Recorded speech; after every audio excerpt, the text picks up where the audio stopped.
Et oui, la Cour suprême vient d'annoncer finalement sa décision contre les tarifs de Trump et ils ont décidé d'avoquer et finalement que c'était quelque chose d'illégal. Donc, il y a eu 6 votes contre 3 de la Cour suprême qui a annoncé qu'il n'était pas pour et finalement que tous les tarifs que Trump avait mis en place, c'était complètement illégal, ça respecte pas la loi. Tout de suite après ça, qu'est-ce qui est arrivé? C'est que Trump a annoncé maintenant un nouveau tarif global de 10%. Maintenant, la vraie question, c'est est-ce qu'il va pouvoir faire quelque chose là-dessus? C'est pas clair. Chose certaine, c'est que le marché a apprécié cette décision-là de la Cour suprême. Puis on a vu aujourd'hui vraiment la bourse, donc les compagnies cotées en bourse aux États-Unis, monter. Ce qui est surprenant, par contre, c'est qu'il y a deux choses. Un, on a eu le dollar américain qui est resté relativement stable et on a les métaux précieux qui ont pris quand même beaucoup de force. Donc, l'or et l'argent qui ont beaucoup monté.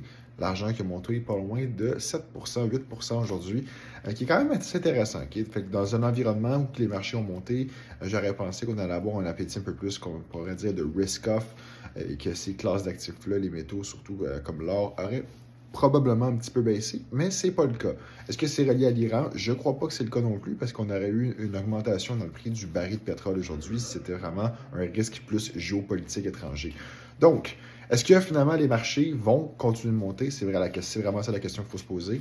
Chose certaine, c'est quand je regarde le graphique du Nasdaq actuellement au niveau technique, c'est super intéressant et c'est la première fois que je vois un sentiment finalement d'optimisme à nouveau revenir sur la technologie.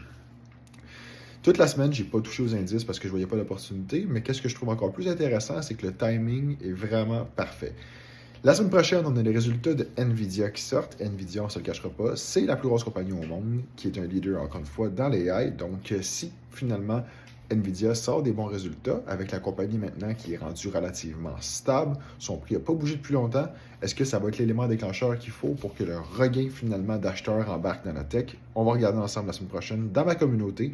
C'est exactement là-dessus qu'on va se concentrer pour regarder s'il y a de l'opportunité, oui ou non. Donc, si tu veux en apprendre plus, écris-moi un message si tu veux savoir comment rejoindre la communauté. C'est exactement ça que je fais comme update chaque jour. Et surtout, j'explique comment on navigue ces environnements-là pour aller chercher des gains là-dessus.